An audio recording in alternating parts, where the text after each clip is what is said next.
I'm going to start with my quote because I think it's really relevant to even the experience this morning, right? I think a lot of what we deal with on a daily basis is our mindset. We can choose to get angry about what's just happened, or we could choose to lay back and allow life to work the way it does and then take advantage of the opportunities that are presented. I was speaking with a real estate agent that was introduced to me by another real estate agent. This one that was sitting in my office is not licensed here in Colorado. She moved here from Florida. She's not practicing anymore. She's got some income from real estate referrals still, but she was renting an Airbnb, and she slipped and fell down the stairs, hitting her head at the bottom at the tile. She laid there for more than a day before somebody found her. She's got permanent brain damage, and she's on Social Security right now, right? So she was doing well, and she's used to having money, and now she doesn't, and there's not a lot she can do about it. And she owned real estate properties before, and now she doesn't. There's not a lot she can do about that either. But we sat there for an hour really trying to figure out how do we strategize and get her back into real estate, into a position of earning income and supporting the rest of her life. She's younger than me. She's in her low to mid 40s maybe. How do you recover from that? So the quote today comes from my conversation yesterday. You never know how strong you are until being strong is all you have.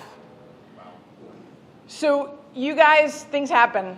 Technology happens, missed clients happens, the market happens, rate happens, home prices happen, inventory happens. And you can choose to either conquer it, to get in front of it, to be bigger than it, or you can choose to complain about it. The choice is yours. So with that, I'm going to lead it over to Miss Megan. Good morning, everyone. How's it going? Did everyone have a good last weekend? The market popped a little bit last weekend. Were you guys out with your clients? All right, that's wonderful. And so that's probably going to be the last little pop of the season that we're going to see headed into July 4th weekend. That was awesome. There you go. There's your transition. I'm all done for the day. So as you know, we have a compression and a retraction cycle as we go through the market each year. And as we go through the market each year, we have a cycle where we see run up. Let's see, come on, work with me here. This is going to be fun. We got this. So we have a compression and a retraction cycle as we cycle through our real estate annual pattern each year. We see the market run up from January till about June. And then as soon as July 4th hits, I can almost set my watch to the marketplace. And it seems that every time someone takes a new listing and they put it up directly following July 4th weekend, I start to get phone calls. And people say, Megan, I put up a new listing and I didn't get a single showing on my property. Or Megan, I did an open house and I didn't have anyone come through my property. What's going on? Well, again, the bulk of buyers, starting in about 2013 when we transitioned into this extreme seller's market with less than 2 months worth of overall inventory, we ended up seeing that buyers got to market earlier and earlier and earlier because they knew that the market was competitive and it was going to take them longer to get into a property if they wanted to be moving by the summertime. So now the bulk of our buyers are out March, April, and May, and we've actually started to experience our retraction cycle a little bit earlier here in June this year. So it's already started a soft retraction, but we start to see that our average home prices tend to fall back. Now our home prices since January have gone up about 11.9% so far this year. But going into June, July, August, and September, our home prices have the tendency to fall by about 5%. And so it's important that as you guys are strategizing, taking your listings going into the next couple of months, that you're pulling back in your average sales price, asking to start out with, so that you can get it under contract more quickly. Days on market is a real time killer for transactions right now. And if you price it right the first time and it goes under contract in the first 7-day period, on average in May, they were going for about 2.1% over asking price. However, going into weekend number 2, it dropped down to 98.7% of its original asking price. So it's really important that you guys are making a good first impression and that you're pricing your properties appropriately. I've said it time and time again that this is a year of skill and not a year of speed. And it is important that going into the later part of the year that you are doing your due diligence to get these properties set up appropriately so that they go under contract. You need to be staging your properties. You need to be taking excellent photographs of your properties, have a great online presence for your listings, a wonderful description to lead buyers into your properties. And buyers this year are picky. It's really interesting, and I've also said this time and time again, but we're dealing with sellers that think that it's 2022, and we're dealing with buyers that think that it's 2008. And we're not on the same page, and so education is of the utmost importance to understand what's happening in your market, to set appropriate expectations so that we don't have angry buyers and sellers at the closing tables this year. We've also got a really interesting year because this is the year that people are moving because they have to and not because they want to. And so I've started to include a series of questions for everyone that goes under contract and sends me a transaction. Every Monday and Tuesday, I try really hard to go through and contact every one of those people that sends me a new transaction. And I ask them a series of questions. Number one is, how long were you on the market? Did you get multiple offers? If you did get multiple offers, how far over asking price did you go, if you're able to share that with me? And why is your seller moving?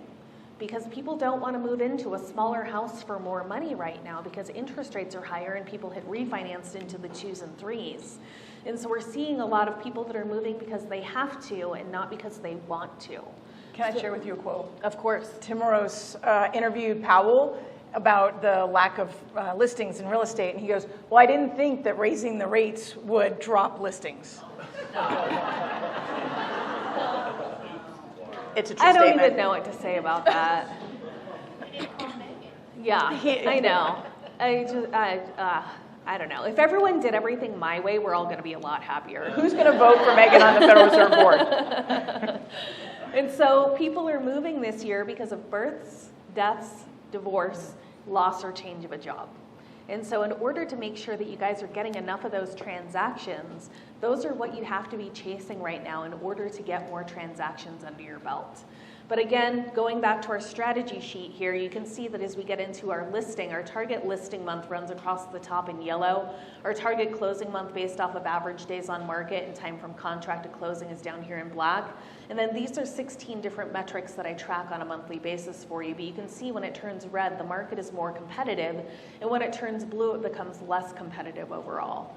And so there's a transition from listing in early July versus late July. And I've had a lot of questions recently about, well, I want to wait until a little bit later in July to list my property for sale.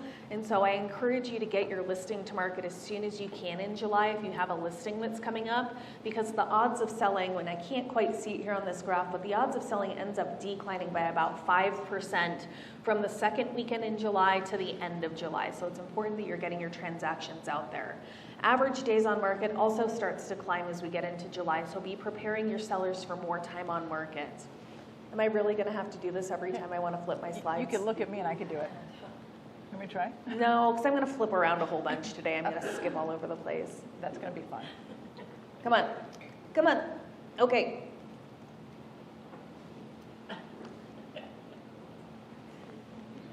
There we go. Okay, so when we got into COVID, I started doing the strategy sheets based on a weekly basis, and we really peaked out back right after Easter weekend, where our odds of selling ended up jumping up to about 66%. Based on data from last week, we're now sitting at about a 58.5% odds of selling, which isn't bad. It's actually better than what we experienced from 2013 through 2019. But you can see that the cooling pattern is already starting to trickle in as our cells start to turn blue. These are about the 23 different metrics that I measure on a weekly basis for what's been happening in Metro Denver. And so this is a great visual for you to use with your clients to say, this is what's happening in our market. We can see that based on all of the different metrics that we track, that the market is starting to cool off. Whoops, now I'm going too many slides. Go back. There we go. Based on data from last week, we had about 5,200 available. Is that 5,200? I can't quite see. I might have to stand up and do this one. So based on data from last week, going into last weekend, and so we had an interesting pop of activity this last weekend because we ended up coming off of a 3-day holiday weekend with Father's Day and Juneteenth into a larger market. And so we ended up seeing that over Father's Day weekend and Juneteenth, that the odds of selling ended up declining by about 3%, but then it popped back up again. It didn't pop back up to where we were just over the last couple of weeks, but it did pop up again.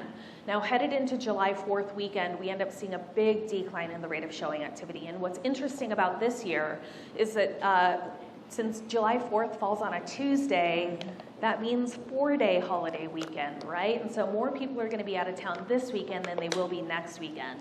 So my advice to you is if you have a listing, I would not list it this weekend because you're not going to have the same bandwidth of showing activity. Showings tend to drop by about 30 to 40% over this particular holiday weekend. The odds of selling ends up declining by about 3 to 5% when you list it over that particular holiday weekend. However, the good news is if you've had buyers that have been in the hunt for the last couple of weeks and they haven't been able to get something under contract, the rate of competition goes way down. So it's a wonderful weekend to get your buyers out there. And they have more choices. The average daily active count went up by about 2.2%. Now, new listings this last week, we had about 1,200 new listings going into the market this last week, and so that was an increase week over week by about 6.4%. But overall, new listings are down by about 30% on average compared to the same month 1 year ago. And so again, there are fewer transactions to be had out there. Now, headed into our retraction phase, we may not see as large of a price drop as what we have seen in years past because inventory is so shallow and we have this baseline level of buyers that have to move this year that's keeping that relationship of supply and demand kind of in check with each other.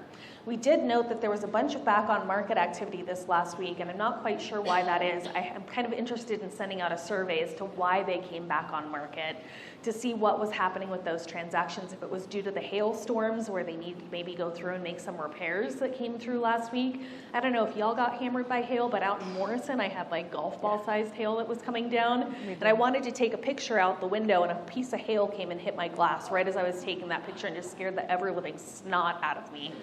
And so, but that could have been what we were seeing. We did note that during the big rainstorms that we had last month, that there was a lot of back on market activity due to flooding. And so I don't know that it's because of units that are going under contract and then falling apart again, or if it was due to the hailstorms. Expired units were down by about 20%, withdrawn transactions increased by about 10.1%. Pending transactions coming off of that 3-day holiday weekend went up by about 0.4%. We're putting about 1,000 units under contract each week right now. And we closed about 814 total units, which makes our predicted month supply of inventory now 1.2 months worth of inventory.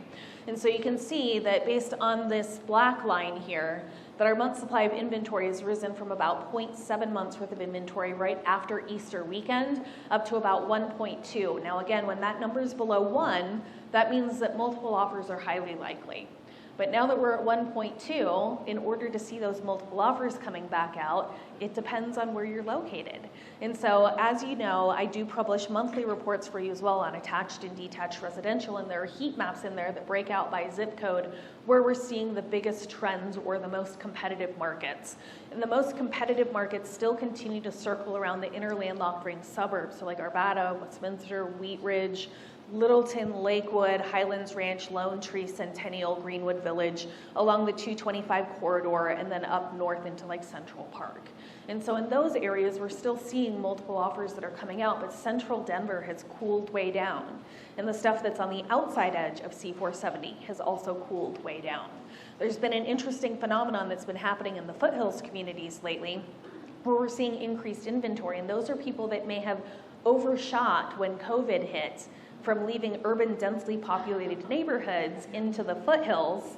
And what's funny about the foothills is you either live in the foothills for a matter of 1 to 2 years and then you decide that you hate snow and you don't want to live there anymore, or you make it 25 years. And so these could be the people that were short time there that discovered maybe my commute into work is now too long now that I have to go back into the office. And so they're overcorrecting and coming back to those urban landlocked suburbs. Odds of selling ended up going up by 0.6% from our holiday weekend up to 58.9%. That's down by about 5.9% from where we were 1 year ago. This year we peaked out at around a 66% odds of selling right after Easter weekend. So we're past our peak season now for the best time to list your home. The overall odds of selling is still better right now than it had been on average from 2013 through 2019. Looking at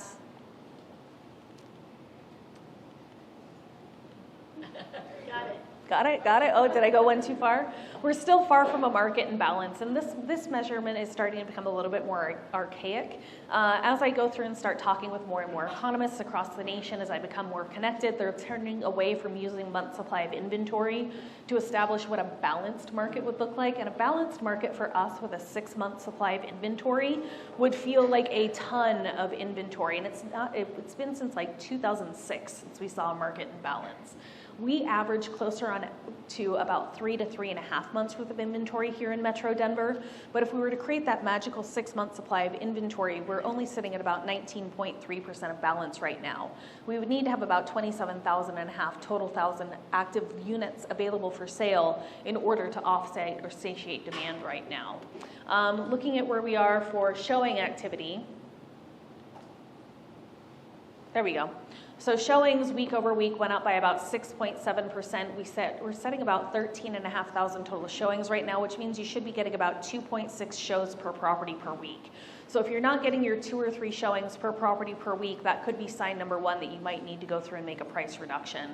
If you don't have the upgraded showing time account right now, I would highly encourage you to go ahead and update your showing time account and pay for the upgraded account, because you can go in and look at a zip code and a price range, and you can see how many showings you've had on a weekly basis broken out by price range. And it's really helpful for you if you do need to make a price reduction, if you would get more showing activity if you did choose to go through and reduce that price. If you go into showing time, you go into reports, and you run a target market analysis, that's the best report that you can use to track what's happening with showing time. I'm still not tracking broker bay listings, and it's about 10% overall that are in broker bay right now where those showings are set. Broker bay is a nightmare to try and pull data out of, and I've provided feedback to the MLS to try and get some more information out of there, but in order for me to get one number that I use, I had to run a series of 55 searches. And so it's ridiculous, and I'm not doing it until they fix the system, so I'm so sorry that I don't have those broker bay showings for you, but I don't get great analytics out of that system. Looking at where we are for shows to contract. Yep, you're there. Did I skip it? Okay. Sorry, I went through and I pulled out all of my labels this week on my graphs because it was getting really messy and ugly, and now I don't recognize my own graphs. And so shows to contracts, based off of what went under contract and how many showings were set last week, we had about 13 showings to go under contract. So that could be key sign number 2, that if you've had 13 showings and no offers, that you may need to make a price reduction at that point.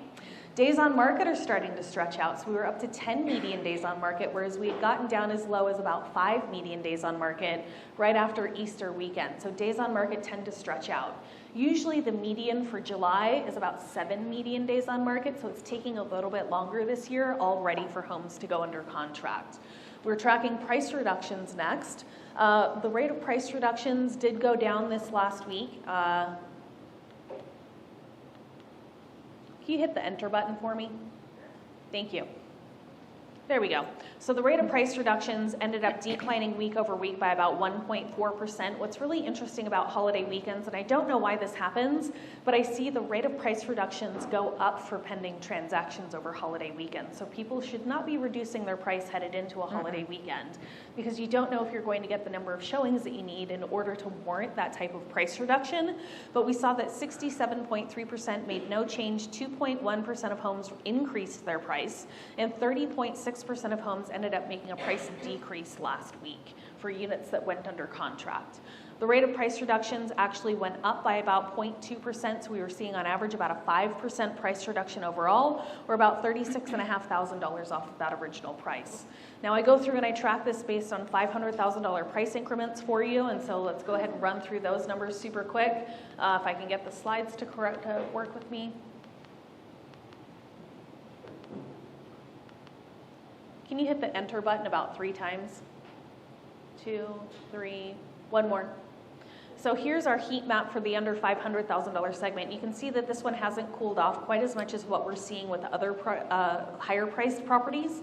And so under $500,000 continues to be a very hot market overall. We've seen a lot of downward pressure on this market in light of higher interest rates, where people were initially looking at a $750,000 house. Maybe now they're looking at a $500,000 house. And so people are looking at those properties a little bit more on average at this point in the market. Can you hit the enter button for me one more time? Overall in this market, we're still below 1 month worth of inventory at 0.7 months worth of inventory, so we're still seeing multiple offers very likely. Based on data from last month, we ended up noting that it was about 56% of all the homes that were in this particular price point sold for over asking price. So you're still likely to see those multiple offers. On average, they were going for about 3% over asking price. Our average daily active count actually came down in this market, which is atypical for this time of year. We saw that there was a 0.5% decline week over week with about 1,100 new units, average daily active units headed into last weekend. New listings increased by 6.4%. Our pending transaction count actually fell by about 2.2%. We had about 364 units going under contract last week. We did see more back on markets in this particular market too, and I'm supposing that was because of hail. What's really interesting about the back on market status is that any off market status reactivated will trigger a back on market count. And so that means that it could have been withdrawn, expired, or under contract. I'm not seeing or hearing from my closing teams that more transactions are falling apart once they go under contract. I really do think that this was because of the hail. Will you hit the enter button for me? Oh, it went. Never mind. So the odds of selling increased week over week by about 0.8%. We're sitting at about 69.8% overall odds of selling.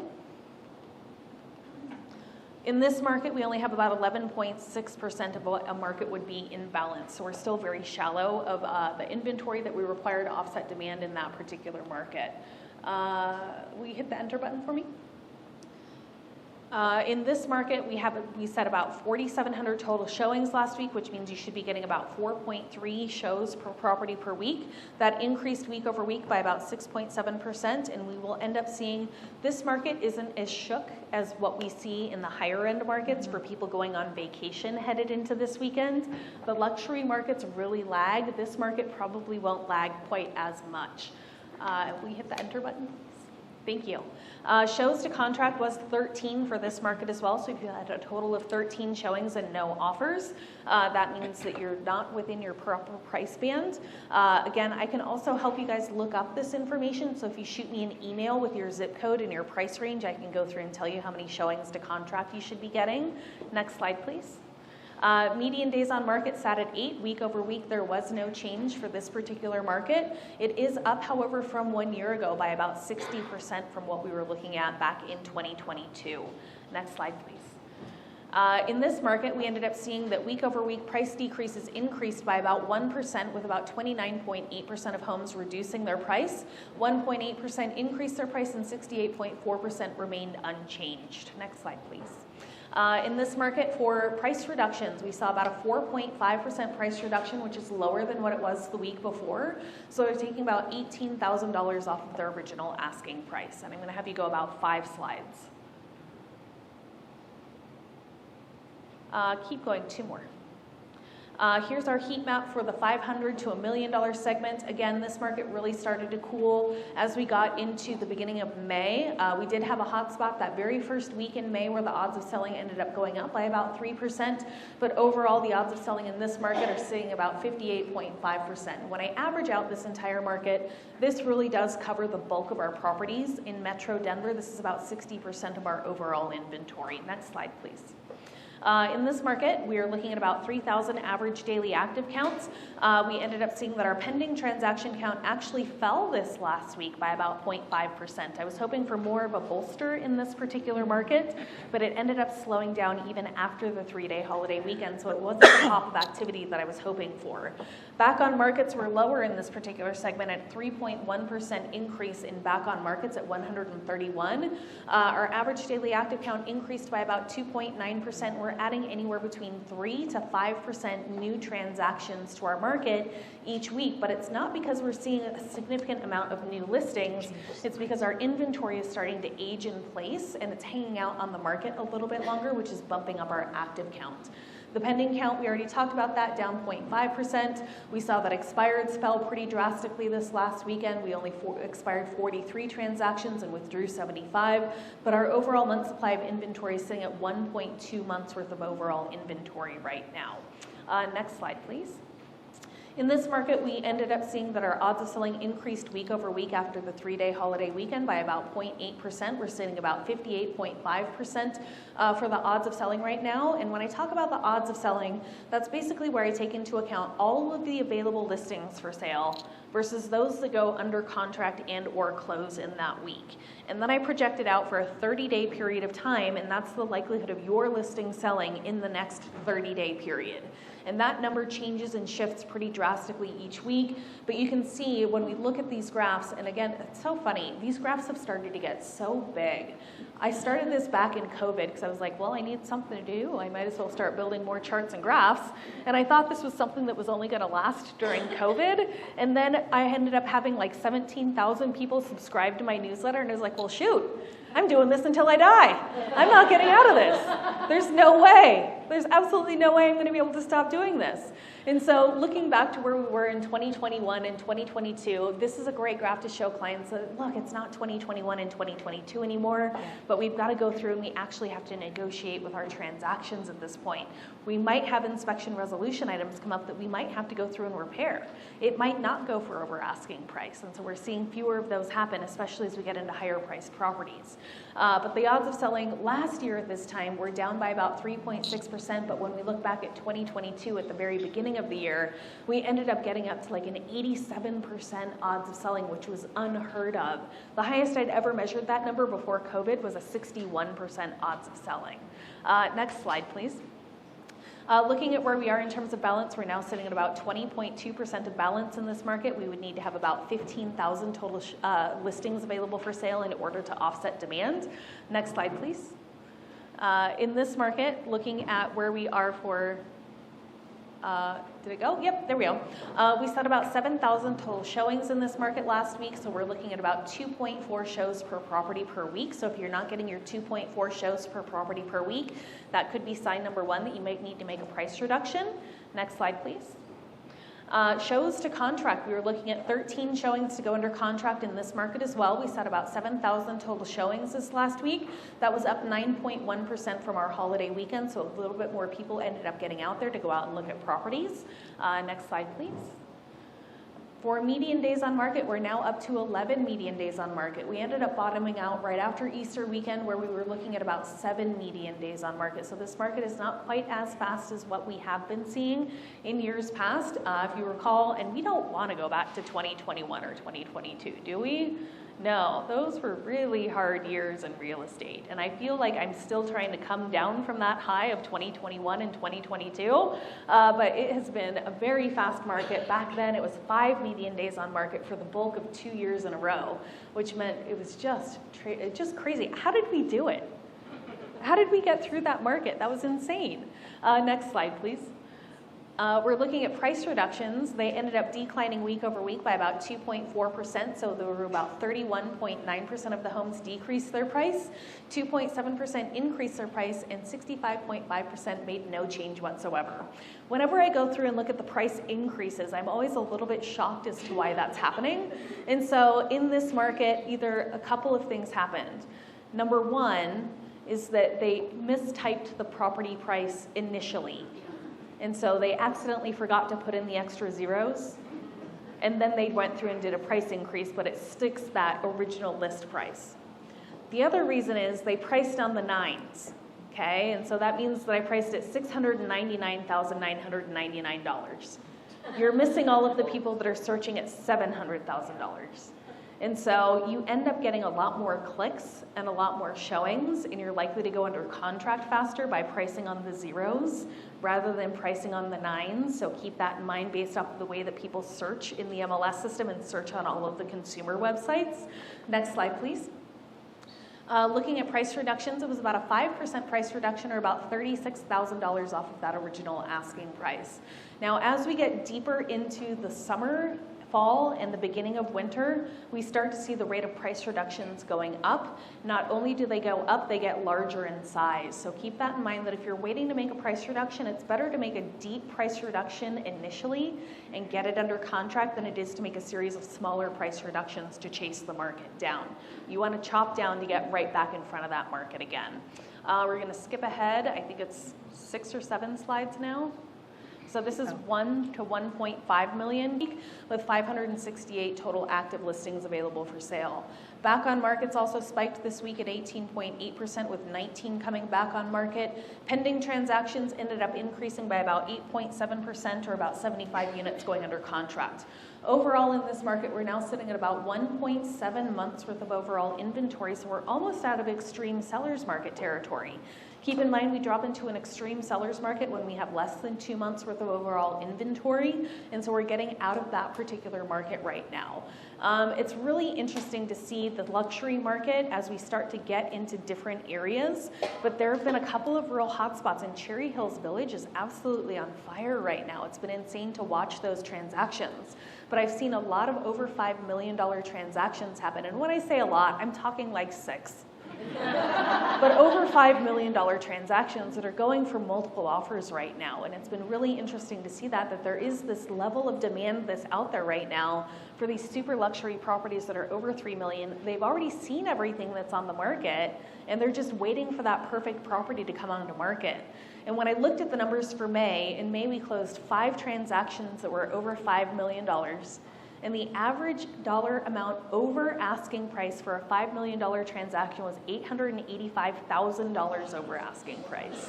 And it was of the 3, there were 2 out of 3 that ended up selling for over asking price. The other one sold for a full price offer. Next slide, please. The odds of selling increased week over week by about 3.5%. Keep in mind that in the luxury market, it ends up getting a little bit quieter, especially over these 3 or 4 day holiday weekends. And so the odds of selling increased up to about 50.6%. Next slide, please. We're at 19.3% of balance. We would need to have nearly 3,000 homes available for sale in this $1 to $1.5 million market. Next slide, please. In this market, we're looking at about 1.7 shows per property per week. We're setting around 1,000 showings a week between 1 to 1.5 million. It increased week over week by about 4%, but keep in mind that that number is going to drop by 30 to 40% coming into this 3-day, 4-day holiday weekend, whatever you want to call it. Next slide, please.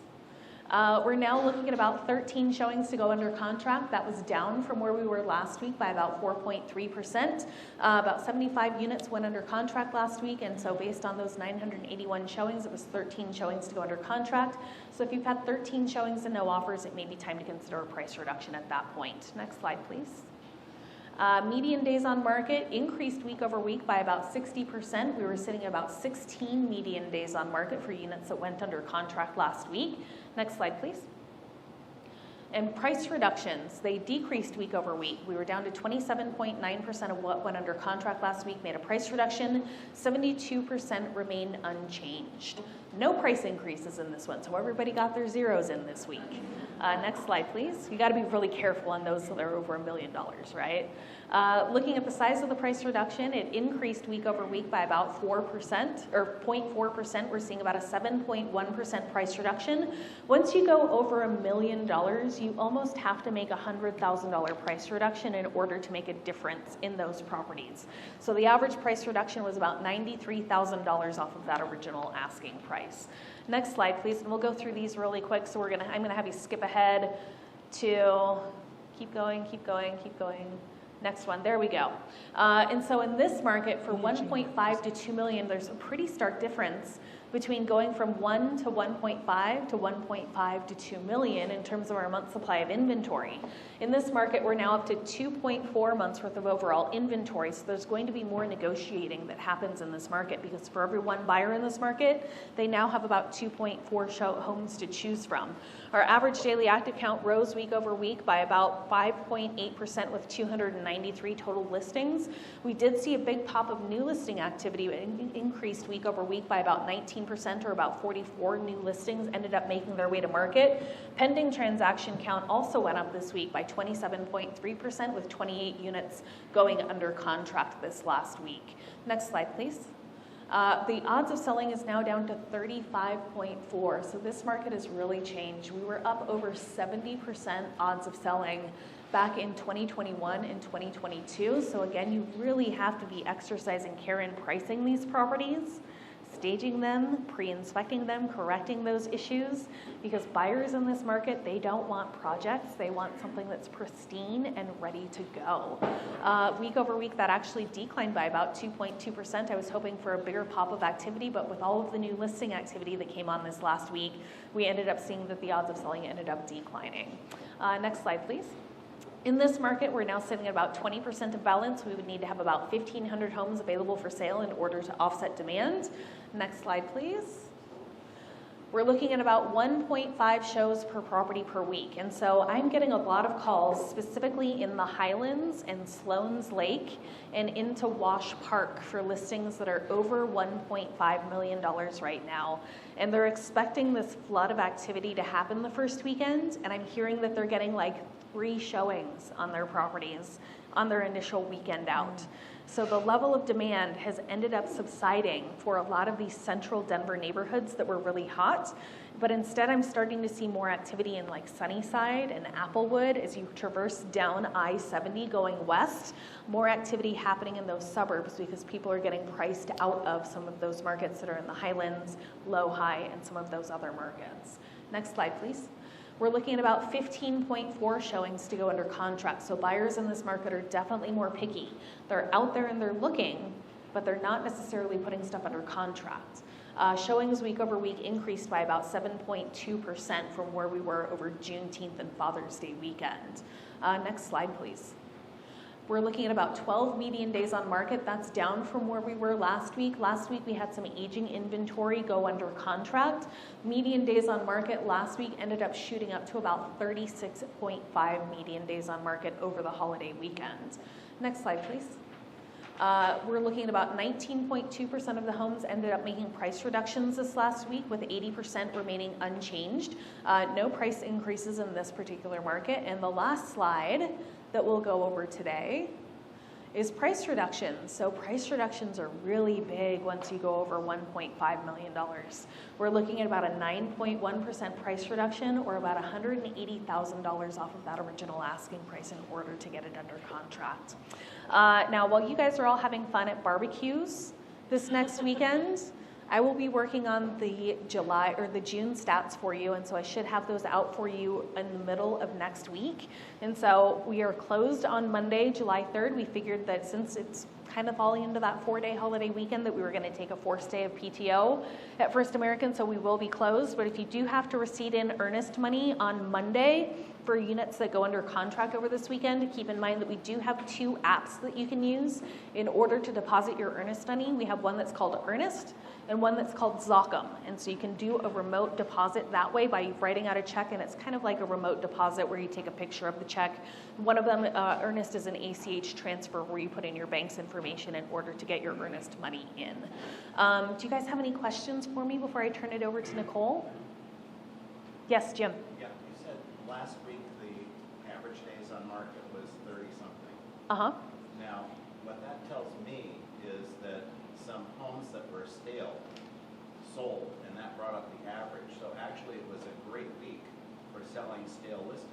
Yes. So the comment was that last week in the $1.5 to $2 million segment, that median days on market shot up to 36.5, that it was some of those stale listings that had been hanging out in the marketplace finally went under contract after probably making some price reductions, that it was a good weekend to get those stale listings under contract, and then it picked back up this next weekend. Any other questions or comments that I can answer for you? Wonderful. I'm going to sit and sip on my coffee and listen to Nicole. Nicole, take it away. Are your brains full?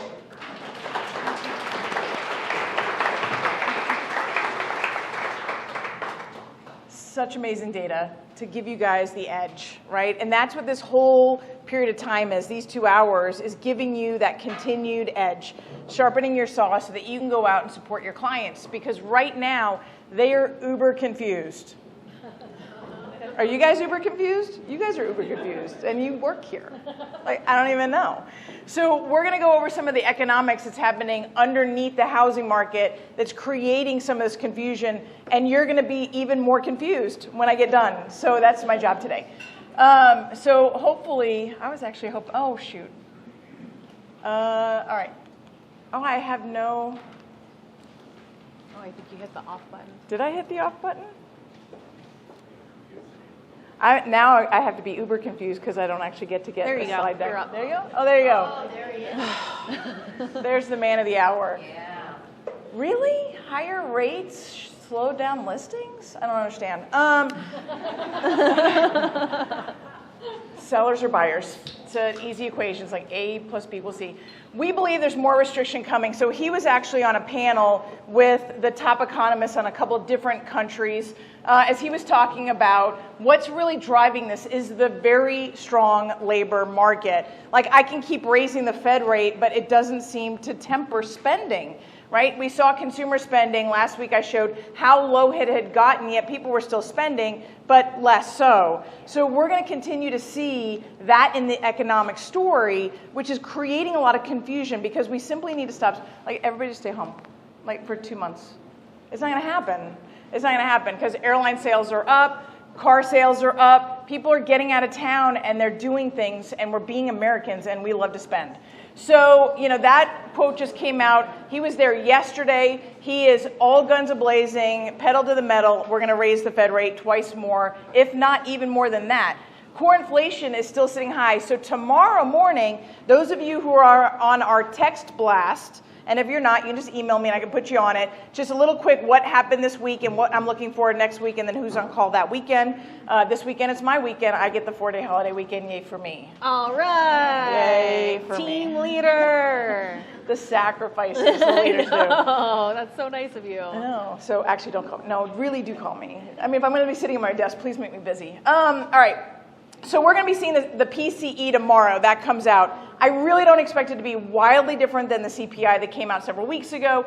But we got to remember we're watching this top bar, right? These are the average month over months, and we need it to get down here. We need the average to be 0.16 so that we can hit 2.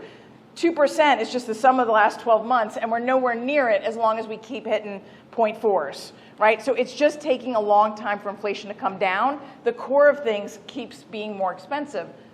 So initial jobless claims just came out this morning. God, help me, it went down. So less people went on unemployment. You'd think I'd want to celebrate that, not today. So today I want to celebrate the fact that we had broken out of the range, right? 3 weeks in a row. Last week it was much less than the previous 2 weeks, but we were still increasing initial jobless claims. You hate to see people go on unemployment, but they were, and I was celebrating it. Now I'm not celebrating that. It went way down, like not a little down. It went way down. People are finding jobs, and they're finding them quickly. We have a job problem. I don't know how you say that out loud. So this is what the Fed's doing upon hearing that news this morning.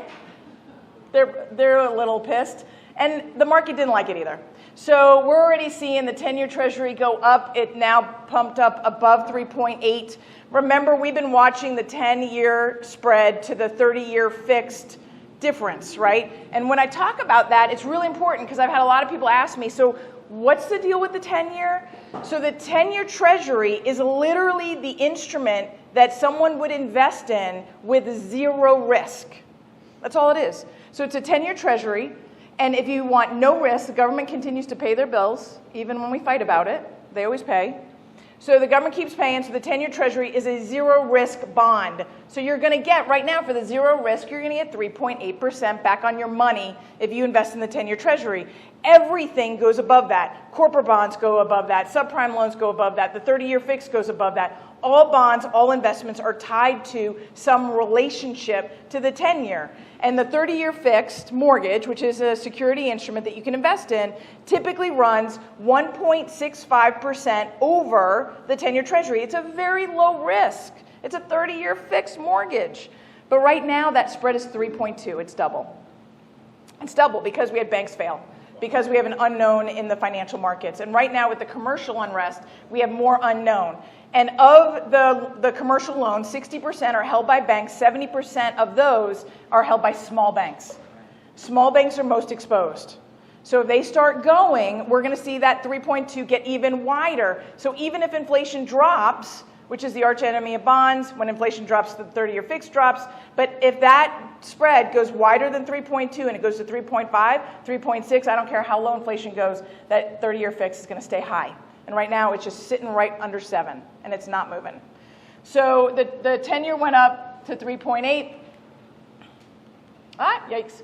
Leading economic index is something that we watch, and actually, interestingly enough, it's way down here. It's dropping, telling us that a recession is coming. Like, there is no way out of this. Every time it's dropped below this zero line, the recession is here. It's way down low, yet we're not in a recession. And in fact, they just raised their Q2 GDP quotes up higher. So we have, whoa! I did not do that. Did you do that? Wow. I don't know how to, oh, there you go. Wow. Did you guys have your readers on? All right. So the leading economic index is showing us that we are in a recession, yet the GDP numbers just came out and they raised it from 1.3 to 2%. So the GDP is just simply a measure of what we are spending on a regular basis as Americans, right? It's a supply versus demand measure. And the GDP right now is increasing, yet you do see 2 quarters of negative GDP decline. Well, it's not really negative, it's just GDP decline. So we theoretically are headed into a recession, but the party's still on. Like, we just don't want to admit to it, and we keep spending. Consumer confidence actually leapt to a 17-month high, so it hit just under 110. Consumers are loving this. Like, it costs more to go out, it costs more to fly. I don't care. I don't care, I'm just going to spend the money. I'm going to be a little bit more diligent on what I'm spending it on. I'm going to choose some consumer, like some generic brands over the name brands, but the wealthy have a ton of money. Have you guys seen some of these stocks around AI? Have you invested in any of them? I didn't either. So, but they're making millionaires.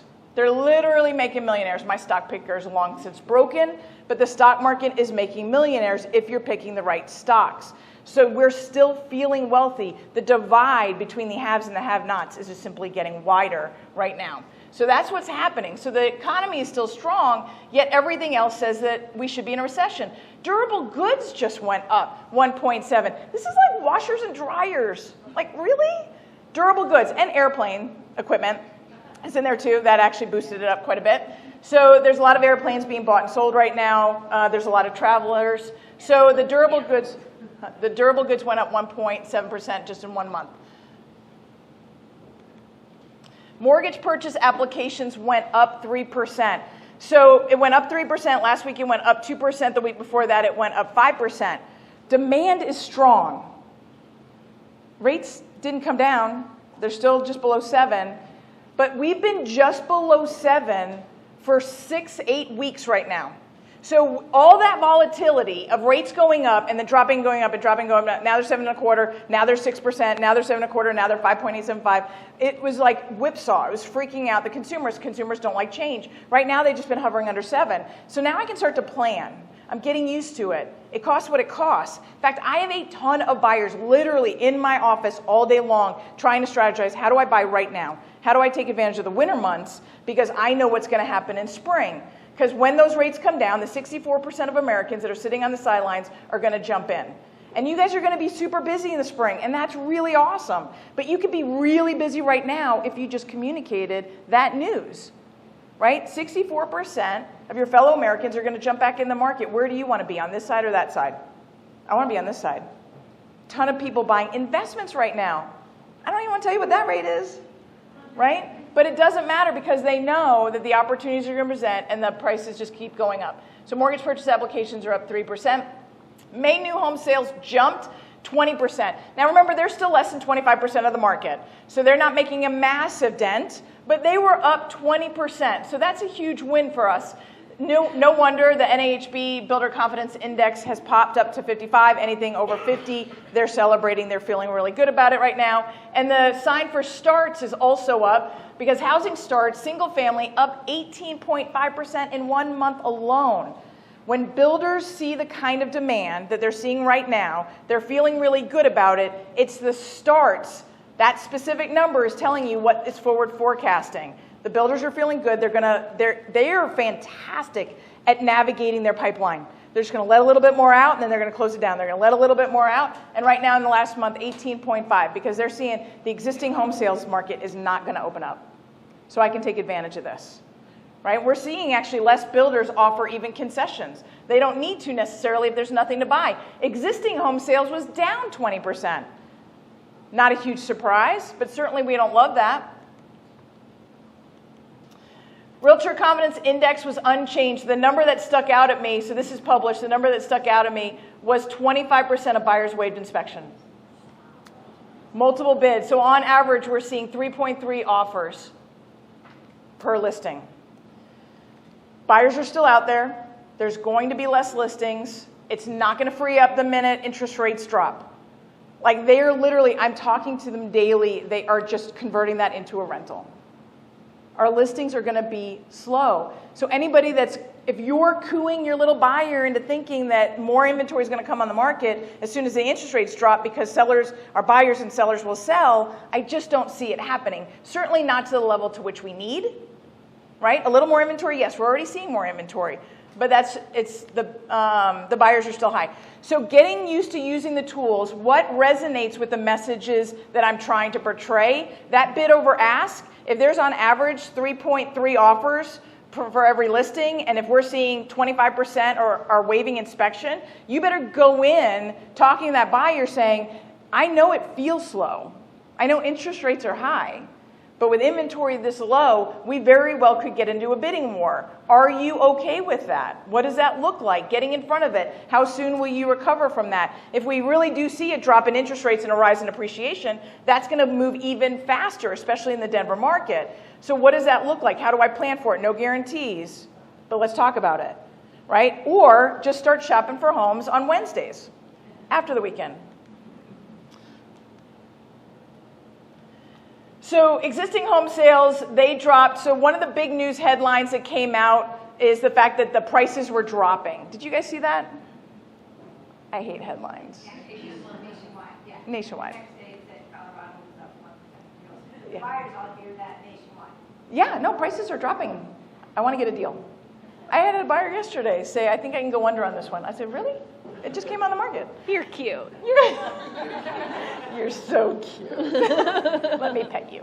Yeah, no. So the median home price went down both on new home sales, 7.6%, and on existing home sales, 3.1%. That's what hit the headlines. So that was really exciting and fun. But we have to use that as an opportunity to educate. There is a difference between a median home price and an appreciation number, right? So we often talk about median and average, but then there's the appreciation numbers. How much is that home actually going up, or are we selling more lower priced homes? Now, how many over 5 million homes did you just sell?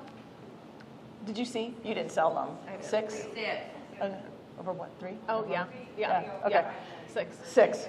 So that probably messed up our averages, but still medians, we're seeing a lot of activity. Now this is a nationwide number, this is not a local number, so we're gonna always turn to Megan's numbers for the local numbers. But I'm talking to the fact that you've got to be thinking about what nationally your buyers are seeing, because your buyers are not hearing Megan. It'd be easier if they were, but they're not. So they're seeing this. They're seeing the national news and what CNBC or CNN is talking about, and they're talking about the median home prices are going down. Then you have to communicate to them, well, what's Denver doing? How low is our inventory? What is the difference between a median and an average and an appreciation? Because appreciation is still going up, even though the median went down. So appreciation every single month since February, no matter who you look at, there's different, you can track any one of them, Case-Shiller, FHFA, which is conventional loans, CoreLogic, Black Knight, and Zillow, all of them showing the appreciation numbers, the true value of the home. When you pinpoint that home, how much are those home values going up or down? It doesn't matter. The median and average is all based on what transactions closed that month. The appreciation is the actual value increase or decrease. Big, big, huge difference. All right, let's finish with some good news. So Fannie Mae just increased their AMIs, their area median income, average median income. So if they increased their area median income to 125, right there. It was just hovering about 100,000. So what that means is it ripples down. So now Home Ready is at 100,000, and now our high cost area is at 120%, so it's 150,000. You can earn $150,000 and be a first-time home buyer, and you're gonna get a discount on your interest rate and on your mortgage insurance. It just opened up the field, right? You kind of need $150,000 to buy a house in Denver. So not really that much, but it's dang near close. So the fact that they increased this is fantastic news. That just came out last week. There you go. Chaffa also raised their rates across the board to $160,000. You can make $160,000 and get down payment assistance. I want to enroll every single one of your buyers into a financial awareness class if they make $160,000 and don't have enough for down payment. Would you? But still send them to me because I will help them.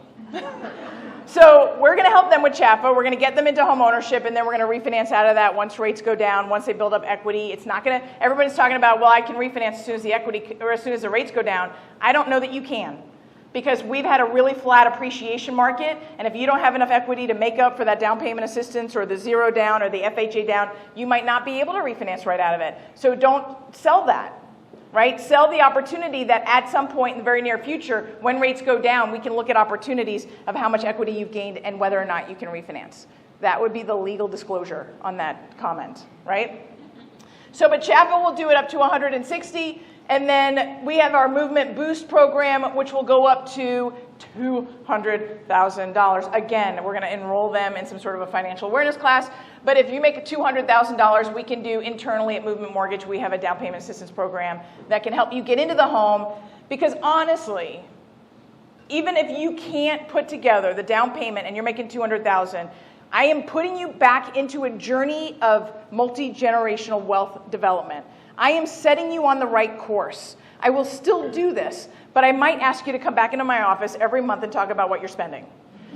Right? But we're going to do it the right way, and we're going to get them into home ownership as quickly as possible. All right, so the next two classes. So we're bouncing around a little bit. We're going to be at Columbine Country Club next month, so look for that. We've got our head of condos at Movement Mortgage is coming in, how to sell more listings with your knowledge about condos. Everybody can get a little bit sharper on that. We certainly got a ton of condos coming in. And then Generation Z, Kristen Mesterly, if you were at the Next Big Thing, the first year you saw her, she's going to be coming the following month. And you guys, technology or not, it doesn't matter. It's coming together. It's sitting next to a friend. It's having the conversations. It's building each other up, listening to positive messaging, and then listening to the two great speakers that we have today coming up next. This is why we do what we do. Megan and I put the time together. We struggle through technology, and we sit up front so that you can sharpen your saw while we sharpen ours, so that we can all support our clients better. So why don't we take a 5-minute break, let them set up their setup for the next 45 minutes, and grab a burrito.